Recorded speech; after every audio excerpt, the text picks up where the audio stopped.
भारतीय भूगोल में भारत की जनजातियों से अक्सर पीसीएस परीक्षाओं या आईएएस एग्जाम में या अदर परीक्षाओं में सवाल एक या दो सवाल अक्सर पूछ लिए जाते हैं। 5 मिनट अगर इसे ध्यान से समझ लिया जाए या सभी महत्वपूर्ण जनजातियों पर थोड़ा सा ध्यान दिया जाए उनकी अवस्थिति के बारे में, तो सवाल गलत नहीं होंगे। मुश्किल से 5 या 10 मिनट ध्यान देने की इस पर जरूरत होती है। जनजातियों से 3 तरह के सवाल बनते हैं कि फला जनजाति किस राज्य में निवास करती है। जैसे टोटा जनजाति किस राज्य में निवास करती है, आपका उत्तर होगा तमिलनाडु में। या कभी कभी पहाड़ी पूछ लेता है कि फला जनजाति किस क्षेत्र में निवास करती है। अगर किसी पहाड़ी के नाम दिया, जैसे टोटा नीलगिरी पर्वत पर निवास करती है ना। ये पशुपालक जनजाति है, भैंस चराती है।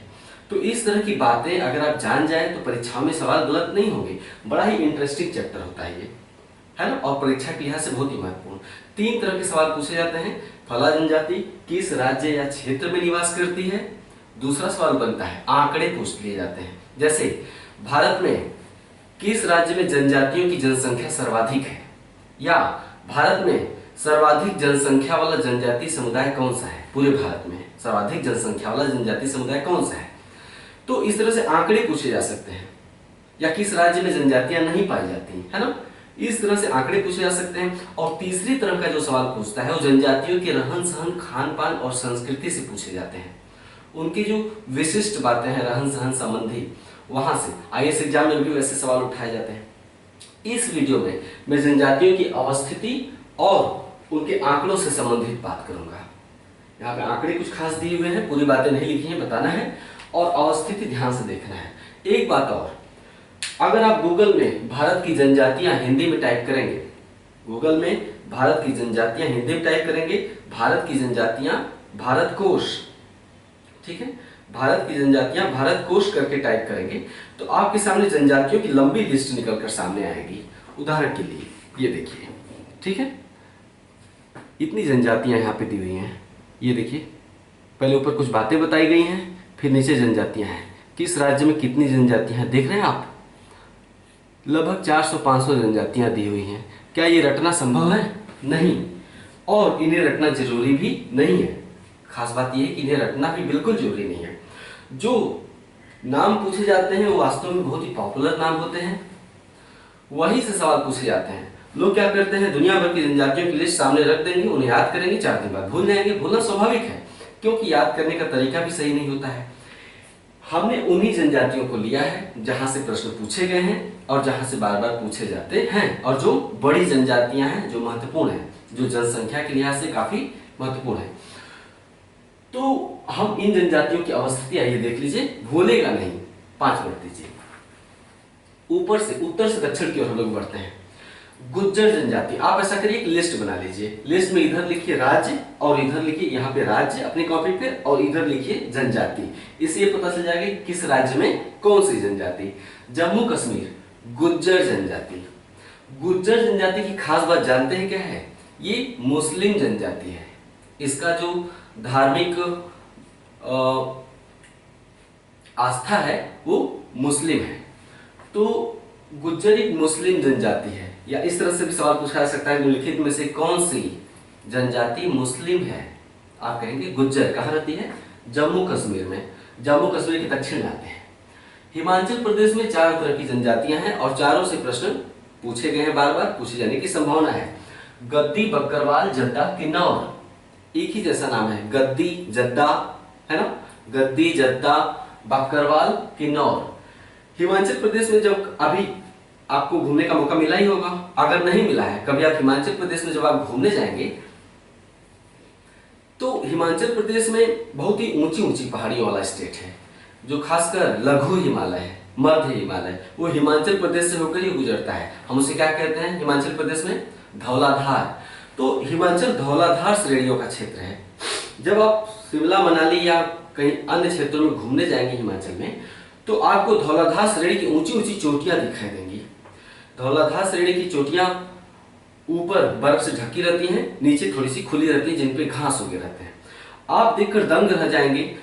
आप अपने बस से या कार से, सड़क से गुजरते रहेंगे और ऊंची ऊंची चोटियां दिखाई देंगी। आप देखकर दंग रह जाएंगे कि उस पे बहुत ही सूक्ष्म, क्योंकि बहुत ऊंचाई पर बसे हुए घर होते हैं, बहुत ही छोटे छोटे घर दिखाई देंगे। वो छोटे नहीं होते हैं, लेकिन इतनी ऊंचाई पर बसे हैं कि रंग बिरंगे छोटे छोटे घर दिखाई देते हैं। उनके आसपास की खास बात है कि आसपास खूब सजावट की हुई होती है। मतलब आप नीचे ढाल पे, सड़क पे, भाई पहाड़ी क्षेत्रों में सड़क कहाँ बनाई जाती है? ढाल को तोड़कर।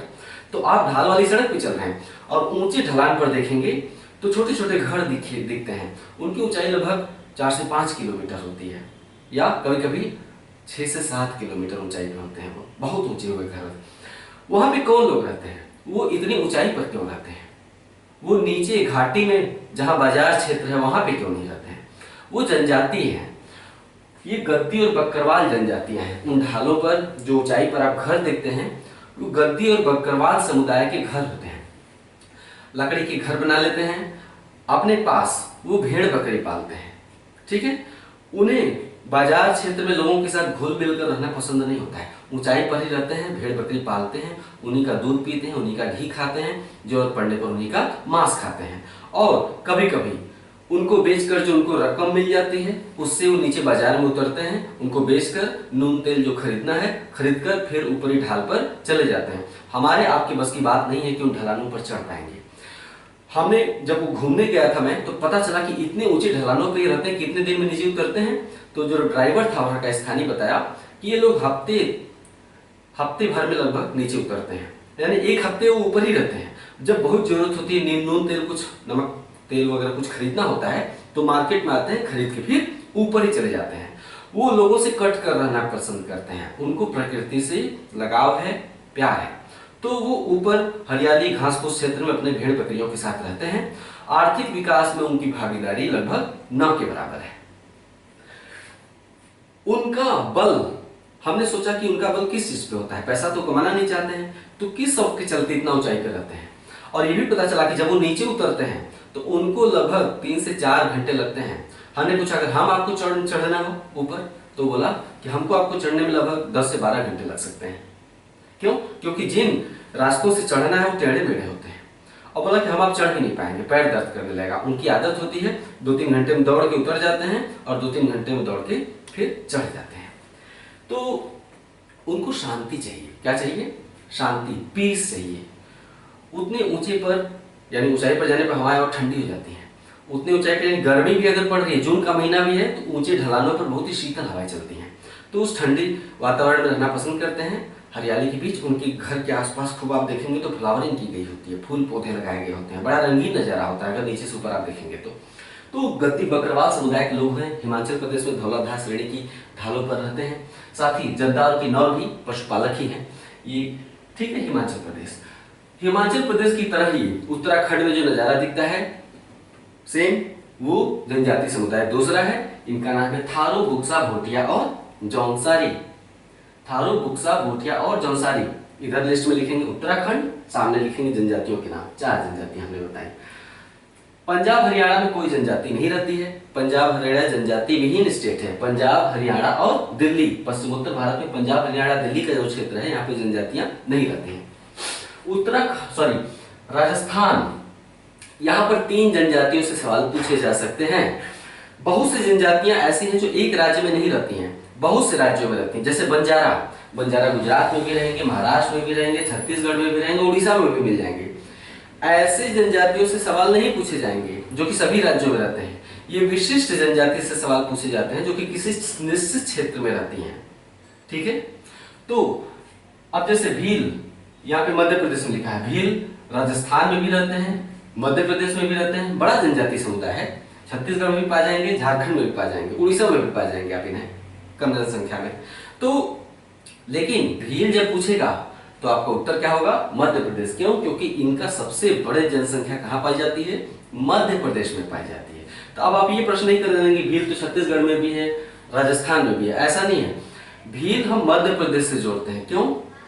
क्योंकि मध्य प्रदेश में इनकी जनसंख्या सबसे ज्यादा है। तो उसी तरह से हम एक खास जनजाति को एक विशेष राज्य से जोड़ने का प्रयास कर रहे हैं। क्यों? क्योंकि ऐसे ही सवाल पूछे जाते हैं। मीणा, गरसिया, कालबेलिया। मीणा, गरसिया और कालबेलिया ये राजस्थान की जनजातियां हैं। खास बात है कि जो कालबेलिया जनजाति समुदाय है ये सपेरा समुदाय होता है, यानी बीन बजाकर सांप को नचाता है और उससे अपनी आजीविका कमाता है। कालबेलिया। मध्य प्रदेश में 5 तरह की जनजातीय समुदाय खास है जहां से सवाल पूछे जा सकते हैं। भीतर कुछ नाम लिख दिए हैं जो ज्यादा महत्वपूर्ण है, बाकी नाम हमने बाहर बाहर दिखा दिए हैं। कुछ नाम मैप के भीतर हैं उसी स्टेट में। कोल, भील, लंबाड़ी, कोल, भील, लंबाड़ी। इसके अलावा बैगा और सहरिया, ये भी ज्यादा महत्वपूर्ण है। बैगा और सहरिया। बैगा बहुत ही प्रसिद्ध जनजाति है मध्य प्रदेश की, है ना। ये पूरी तरह से संग्राहक है, यानी फल, कंदमूल, सब्जी जो जंगलों में उग जाता है ना, जानवरों का खेत कर लेना, ये उसी पर पूरी तरह से निर्भर है। बैगा, बैगा, सहरिया, कोल, भील, लंबाड़ी, ये मध्य प्रदेश की जनजातियां हैं। छत्तीसगढ़ की जो प्रमुख जनजातियां हैं उसमें सबसे प्रमुख है कवरढ़ा, जहां से सवाल पूछे जा सकते हैं। क्योंकि छत्तीसगढ़ मध्य प्रदेश से ही अलग हुआ है तो स्वाभाविक सी बात है छत्तीसगढ़ में ज्यादातर वही होंगे जो मध्य प्रदेश में है। तो कवरढ़ा अलग है छत्तीसगढ़ की जनजाति। पूछा जा सकता है कि कवरढ़ा जनजाति किस राज्य में है? छत्तीसगढ़ में। नेक्स्ट, झारखंड। छत्तीसगढ़ के ठीक पूर्व में ये पश्चिम बंगाल है। पश्चिम बंगाल के पश्चिम में झारखंड है। झारखंड में काफी जनजातियां पाई जाती हैं, अलग है इनका नाम। संथाल, मुंडा, गोंड, बिरहोर, हो। बिरहोर जनजाति से कई बार सवाल पूछे गए हैं कि बिरहोर जनजाति किस राज्य से जुड़ी हुई है? आपका उत्तर होगा झारखंड। संथाल, मुंडा पूरी तरह से झारखंड की जनजाति है ना। अर्जुन मुंडा का नाम आपने सुना होगा। जब ब्रिटिश शासन के खिलाफ भारत में जनजातीय आंदोलन प्रारंभ हुआ था तो उसमें एक बिरसा मुंडा, अर्जुन मुंडा कह रहा हूं, सॉरी, बिरसा मुंडा एक था। 1895 के आसपास का नेता था वो। जनजातियों का अचानक नेता बनकर उभरता है बिरसा मुंडा। बिरसा मुंडा एयरपोर्ट भी है झारखंड में, है ना। आपने सुना होगा बिरसा मुंडा एयरपोर्ट, है ना, वो भी उसी के नाम से झारखंड में है। तो ब्रिटिश शासन के खिलाफ ब्रिटिश शासन धीरे धीरे जनजातियों में हस्तक्षेप करने लगा था, उनकी जमीनें छीनने लगा था, उनसे खेती करवाने लगा था। खेती करवाने का उद्देश्य क्या था? आप हमसे लोन लो, ऋण लो, फिर परेशान करो, चक्रवृद्धि ब्याज लगा के उन्हें परेशान करो। तो जो औपनिवेशिक आर्थिक प्रणाली है उन पर थोप दी थी अंग्रेजों ने। वो कर्ज के कुचक्र में दबते चले गए, थोड़े से लाभ के लोभ में ज्यादा परेशानी में पड़ गए थे। वो अंग्रेज लोग बड़े चालाक होते थे, पहले प्यार से बात करके कुछ चीज थमा देते थे, उसके बाद परेशान कर डालते थे। तो मुंडा लोगों का नेता बनकर उभरा था लगभग 1895 के आसपास बिरसा मुंडा। उसने बताया कि मैं ईश्वर का दूत हूं। बिरसा मुंडा, सुन लीजिए, एग्जाम्स में सवाल पूछे जाते हैं। बताया कि मैं ईश्वर का दूत हूं।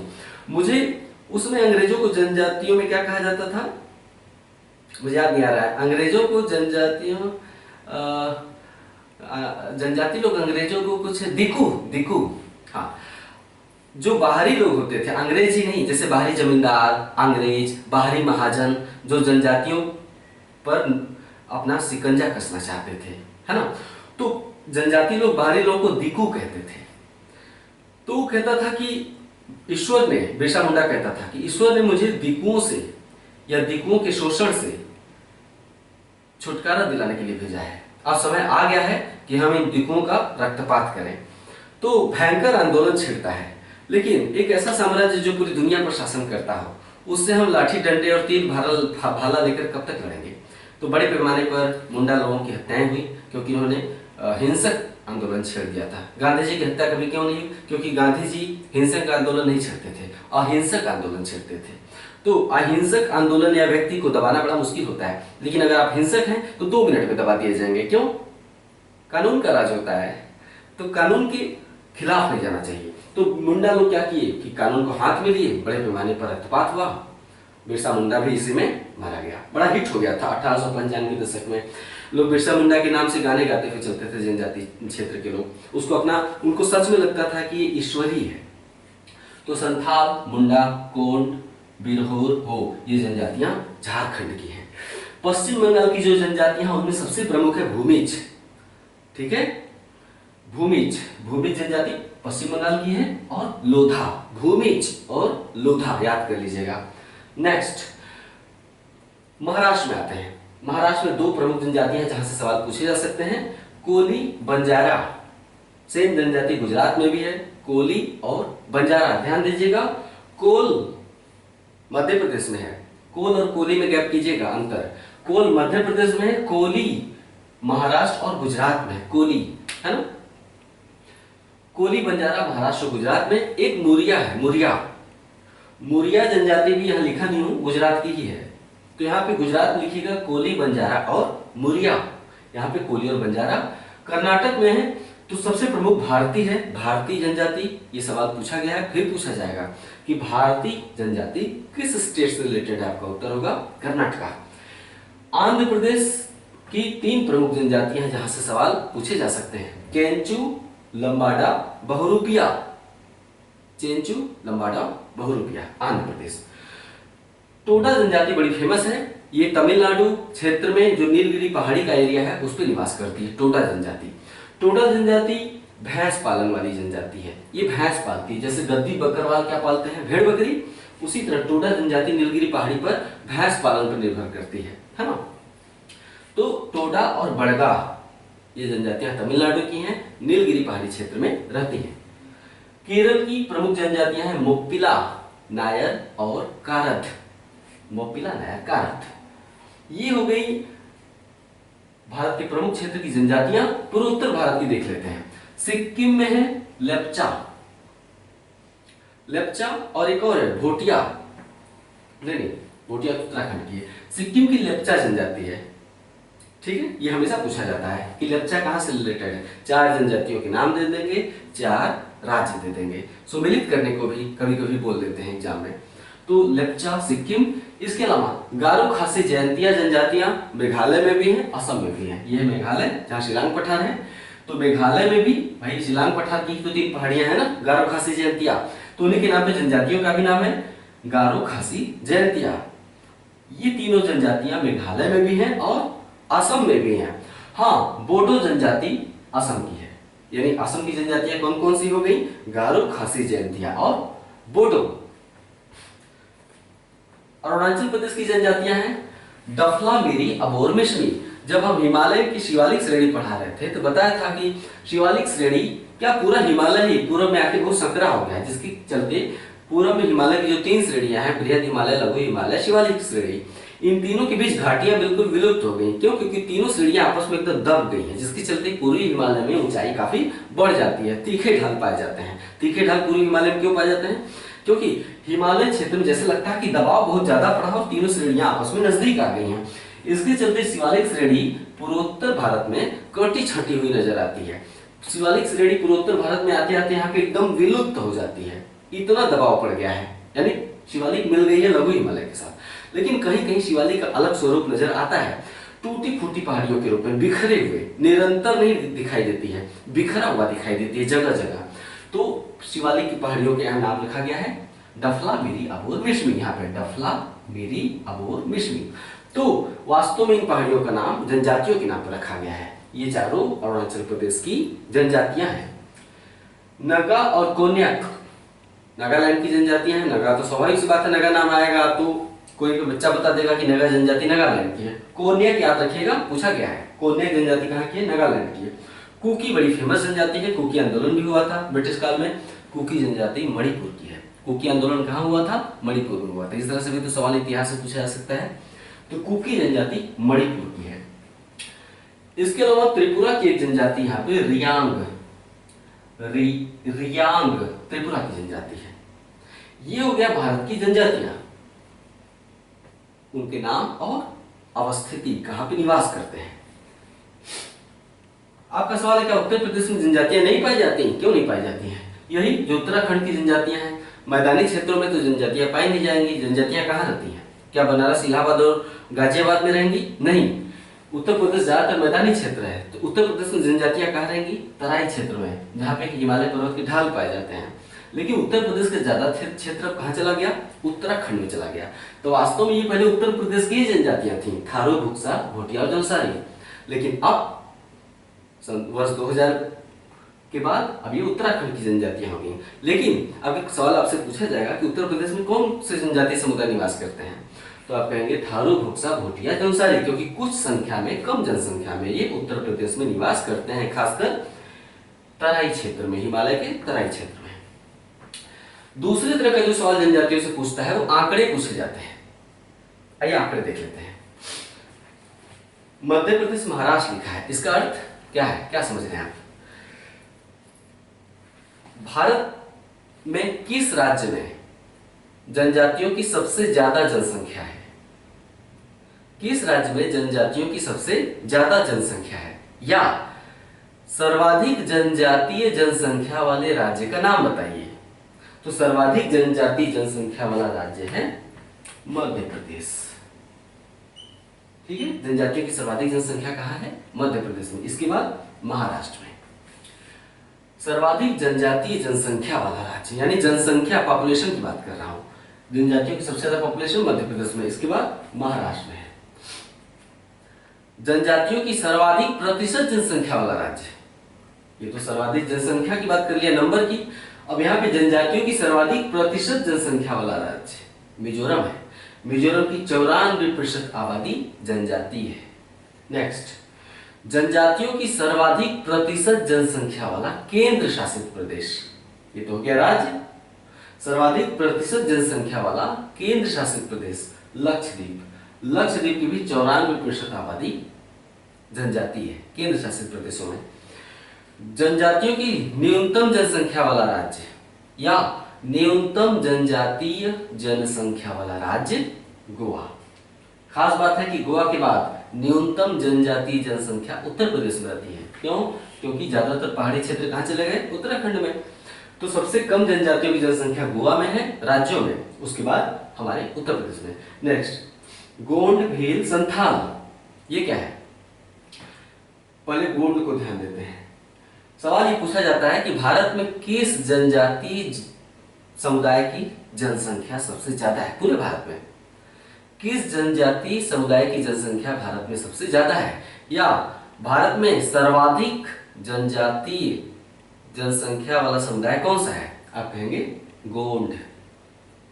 फिर से रिपीट कर दो, भारत में सर्वाधिक जनसंख्या वाला जनजातीय समुदाय गोंड, यानी इनकी संख्या भारत में सबसे ज्यादा है। इसके बाद भील का स्थान है, फिर संथालों का स्थान है। संथाल कहाँ के हैं?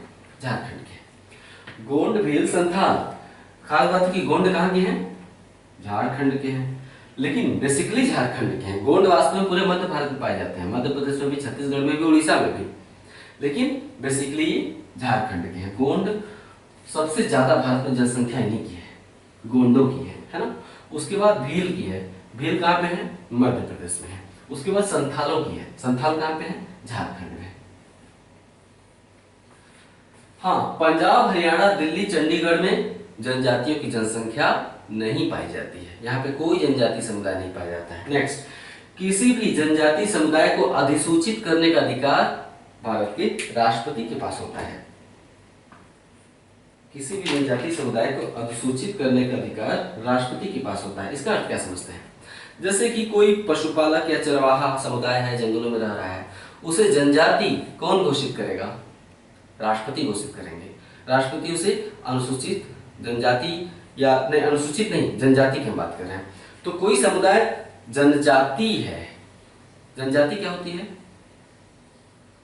जिनके रहन सहन की पद्धति अब भी बहुत पुरानी है, सदियों पुरानी है। उन्होंने अपनी सदियों पुरानी रहन सहन जीवन पद्धति को छोड़ा ही नहीं, यानी आर्थिक विकास की मुख्य धारा में नहीं शामिल हुए। आज भी वैसे ही रहन सहन खान पान जैसा हड़प्पा काल में होता था, वैसे ही पहनते कपड़े, वैसे ही उनका सांस्कृतिक कार्यक्रम होता है, नृत्य होता है, गाना होता है, प्रकृति के साथ बहुत जुड़े होते हैं। अपने प्रकृति और अपने आवास को छोड़ नहीं पाते। एक जनजाति समुदाय को अगर आप मध्य प्रदेश के जंगल से उठा के मुंबई में पटक दीजिए किसी फ्लैट में, तो महीने भर में उसका अंत हो जाएगा। क्यों? शहरी जीवन उसे रास नहीं आएगा। तो अपने गांव, क्षेत्र, जंगल से इनका बड़ा ही गहरा जुड़ा होता है। तो ऐसे लोगों को हम क्या कहते हैं? जनजाति कहते हैं। खास बात यह है कि जो जनजातियां होती हैं भारत की मूल निवासी हैं, वो बाहर से नहीं आई है ना। जनजाति समुदाय का दुनिया में बड़ा ही ट्रांसफर हुआ है, स्थानांतरण हुआ है, लेकिन जनजातियां उसी क्षेत्र में सदियों से रह रही हैं, है ना। दो पहचान है इनकी। तो किसी भी जनजाति समुदाय को अधिसूचित करना मतलब उसकी पहचान करना कि जनजाति है, यानी स्थानीय निवासी है। ये अधिकार किसके पास है? भारत के राष्ट्रपति के पास है। पशुपालक जनजातियां दो हैं, ये पशु पालती हैं। एक है टोडा, तमिलनाडु में नीलगिरी पहाड़ी पर रहती है। ये टोडा तमिलनाडु में नीलगिरी पहाड़ी क्षेत्र पर क्या करती है? भैंस पालन करती है। इसके अलावा गद्दी बकरवाल हिमाचल प्रदेश में क्या करती है? भेड़ बकरी पालन करती है ना। अब जनजातियों के रहन सहन, खान पान, शादी विवाह समारोह, संस्कृति इत्यादि से संबंधित एक छोटा सा वीडियो होगा इसके आगे, है ना। उसमें जनजातियों की संस्कृति से भी सवाल खूब पूछे जाते हैं, उसके बारे में जान जाएंगे। परिवहन अध्याय से कुछ छूटा हुआ है, महत्वपूर्ण बातें छूटी हुई हैं, चाहे सड़क परिवहन हो, चाहे रेल परिवहन हो, चाहे वायु परिवहन हो, चाहे जल परिवहन हो, जो छूटी हुई बातें हैं उस पर एक वीडियो बना के सबको एक ही में व्हाइट बोर्ड पर लिखकर समझाते हुए समाप्त कर दूंगा। परिवहन से संबंधित बातें, इसे चिंता करने की कोई जरूरत नहीं है। तो वास्तव में अगर देखा जाए, परिवहन को छोड़ दिया जाए, परिवहन तो इसके पहले का चैप्टर है जनजाति की। वास्तव में देखा जाए तो जनजातियां, भारत की जनजातियां अंतिम चैप्टर है ये। इस पर एक वीडियो और होगा, इसमें हम जनजातियों की संस्कृति, रहन सहन, खान पान देखेंगे और साथ ही प्रजातियों से संबंधित सवाल भी आते हैं। प्रजाति क्या होती है? जनजातियों से बड़ा समुदाय होता है, ये एक विशेष क्षेत्र की जलवायु से संबद्ध होती है। जैसे पूर्वोत्तर भारत के लोग किस प्रजाति के हैं? आपका उत्तर होगा मंगोलायड है। तो ये किसी देश से रिलेटेड नहीं होते हैं, एक तरह की जलवायु जहां भी पाई जाएगी। जैसे चाइना में कौन से लोग हैं? मंगोलायड है। प्रजातीय रूप से चाइना के लोग और पूर्वोत्तर भारत के लोग एक ही हैं, इसीलिए तो चाइना दावा करता है बार बार पूर्वोत्तर भारत के क्षेत्रों पर, क्योंकि ये भी मंगोलायड है, चाइना के लोग भी मंगोलायड हैं। यानी जिनकी आंखें भारी, झुकी हुई, नाक चिपटे, चौड़े, बाल कांटेदार, पैर छोटे छोटे, ये लोग, और रंग पीला पीला, हल्का हल्का पीलापन लिए होते हैं, ये लोग मंगोलायड होते हैं, पूर्वोत्तर भारत के लोग और चाइना के लोग। तो प्रजातियों के बारे में भी हम अगले वीडियो में पढ़ लेंगे। नमस्कार।